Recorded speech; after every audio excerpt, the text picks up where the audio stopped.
If government, technology companies, and all citizens all have access to information and more power than ever before, what responsibility do we owe each other?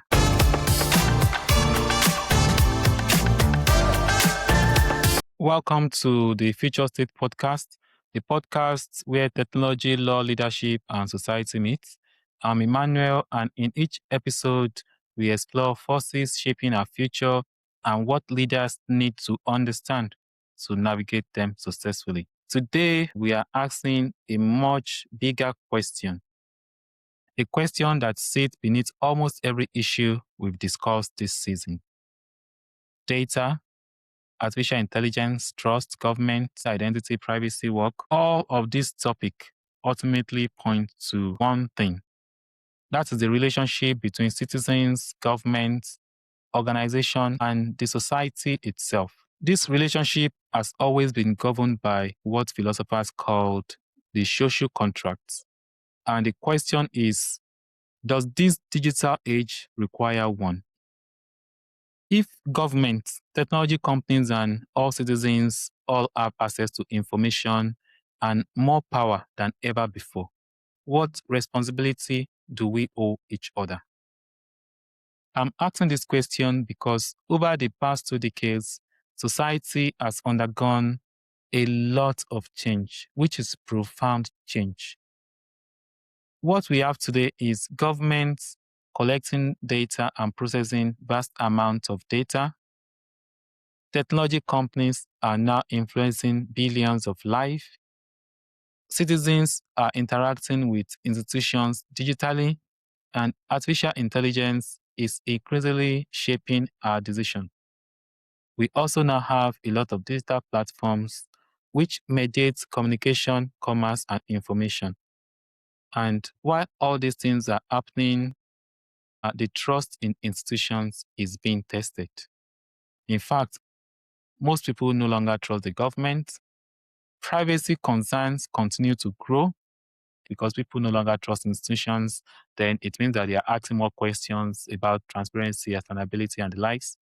And also, citizens are now demanding greater accountability. The main thing here is that many of our social, legal, and political institutions are designed for pre-digital world.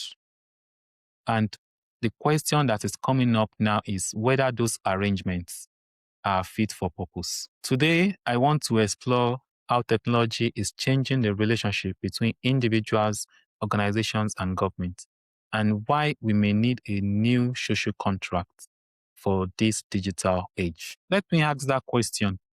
What is social contracts? Before we can do justice to this, we need to understand what it is. The idea of social contract is centuries old. It has always been around. At its core, it describes an agreement between individuals and society. Citizens accept certain responsibilities, and in return, government will provide security, rights, protection, opportunity, public service. Some of the duty that citizens accept is voting in election, paying their taxes, and the likes. The exact sum for this differ between countries and cultures, but the principal thing is that traditionally, citizens pay taxes, and in return, governments use their tax to provide services. Businesses create jobs, and we have law that protects everybody's rights. So all these relationships are relatively clear. Digital technology has altered the balance of power in the society. In the past, we handle our information ourselves, but right now, technology company now possesses data about citizens on a scale that was unimaginable years ago. And because they have all this data, their algorithm now influence what we see, what we buy, what we believe, and who we interact with. In fact, there is a widespread belief that the algorithm influence elections in some countries. Personally, I know in some ways algorithm influence what I see on my Google search. And sometimes I've seen adverts, and in that sense, they've influenced what I buy at some point. Now, now that we know that artificial intelligence is increasingly influencing decisions that affect people's life, what do we do about it? In the past, when you interact with these institutions, they are often direct. Today, many interactions occur through digital platforms. You do a lot of things without even knowing them. And a number of these decisions were shaped by software systems rather than human judgments. Some of them are more around logic.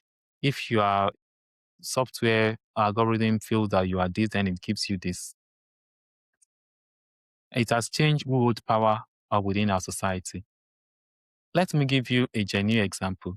In the past, you might not qualify for some benefit, but if you walk into the government environment and you speak to the people in charge, they see your condition. It's possible they give you some concession. But now, I think you might be doing everything online. That human intervention is very little. So it has changed who hold power within society.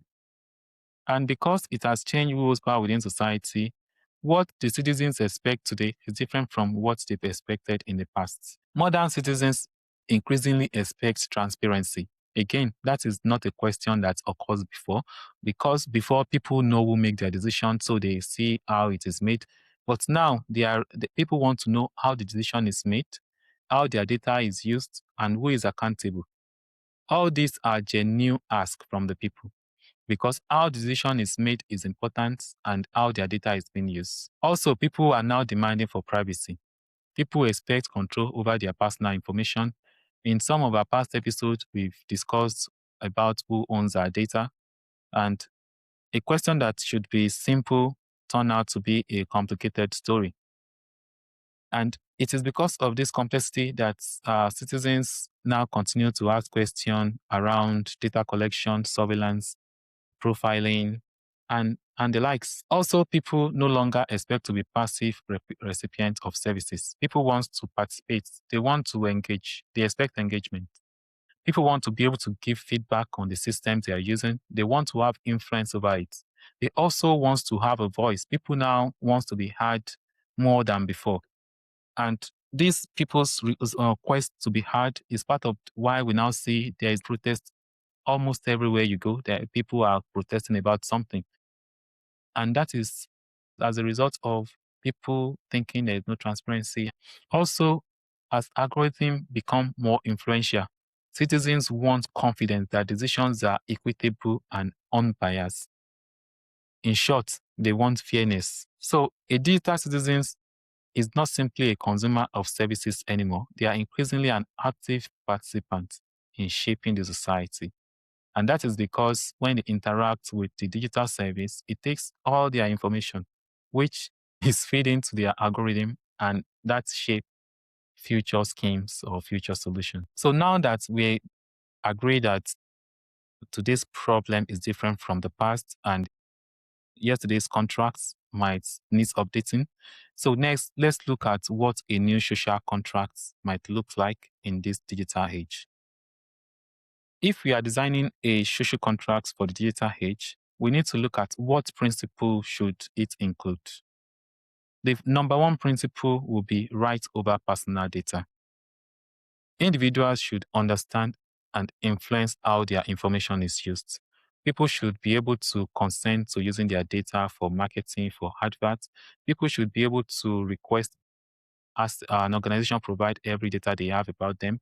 And so people need to know all this. It should be part of the new social contracts. Also, in terms of algorithmic accountability, organizations should be accountable for decisions made using automated systems. So it's not enough to say that a model or an algorithm made the decision. There should be responsibility, there should be accountability. So organizations should do that. Also, in terms of digital inclusion, there should be access to digital service should not create a form of exclusion. For people that cannot access digital environments, they should ensure that they are able to reach out to them in some ways. Because as everyone is going digital, not everyone has the right skills to navigate those systems. An example is right now we have so many social media, Snapchat, Facebook, TikTok, LinkedIn. What I've realized about many of these platforms is that sometimes not everyone is on all the platform. And if you are not on a particular platform where some decisions or survey or anything is going on, you are automatically excluded. So that means that when governments are doing stuff, they should ensure that if they are using the use platform that is available to all, so that nobody is excluded from future plans. Also, in terms of responsible innovation, technology should serve society rather than undermine it. Innovation should benefit the society, not undermine it. So when it comes to new technology, it should be secure by design. Another principle is the principle of shared responsibility. Government, organization, and citizens all have obligation. No citizen or group can create an healthy digital society alone.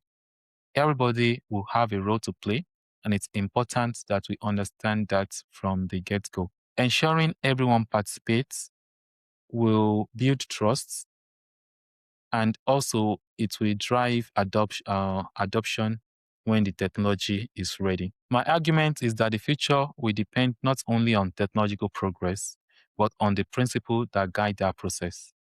And this principle is the principle of accountability, fairness, transparency, reliability, and some other principles that we have discussed in past episodes. Now that we are discussing a new social contract, what should leaders do to support this new environment?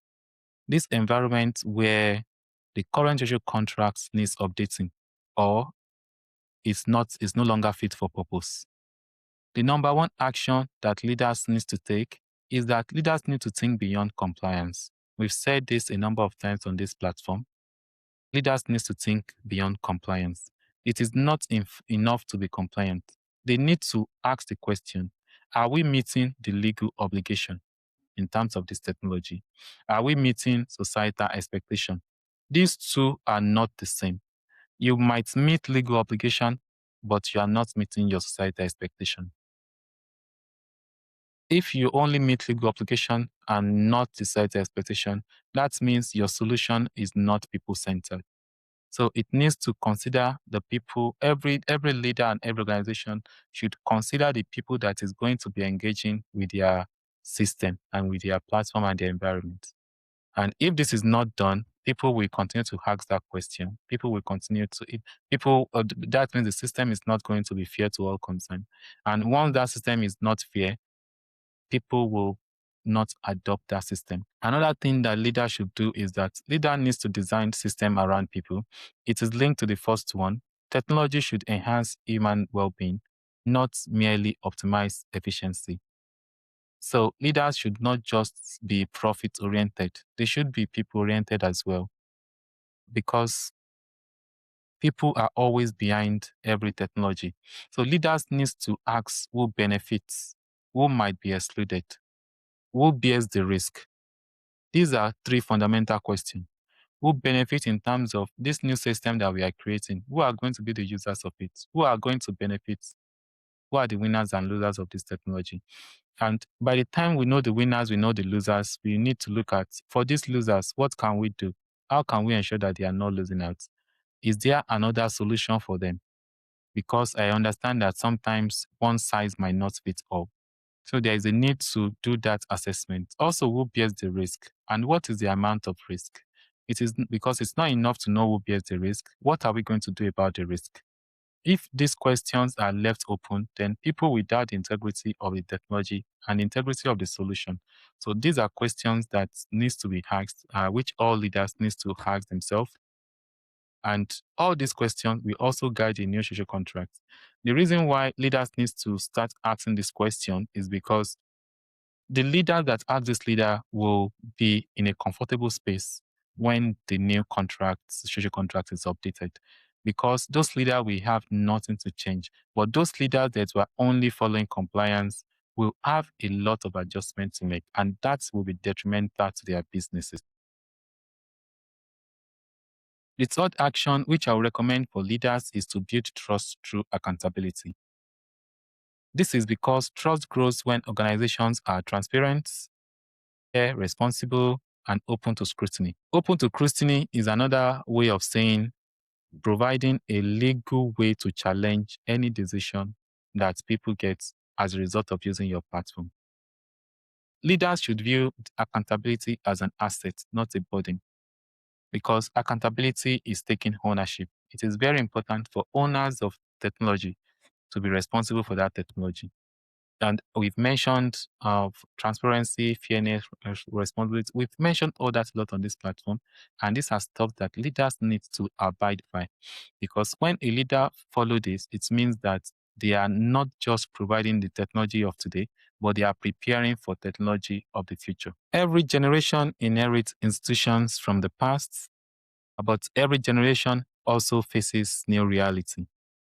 The Industrial Revolution reshaped society, and the information age also reshaped society. Now, we now have the artificial intelligence, which is beginning to do the same. So the question is not whether the society will change. It is already changing, and it will continue to change. The question is, can we create a digital society that preserves freedom, dignity, trust, and opportunity while embracing innovation? And another question we can also ask is, if we are designing society from scratch today, would we create the same rules we inherited from the past? Thank you for listening to the Future State. If today's discussion challenged how you think about citizenship, technology, and society, share this episode with a colleague, policymaker, public servant, or anyone interested in the future of democratic societies. Next time, we explore another important dimension of technological progress. That is technology, ethics, and human values. This is because the greatest challenge may not be what technology can do, but how we choose to use it. Until next time, keep asking not only what society is changing, but what kind of society we want to build. Thank you.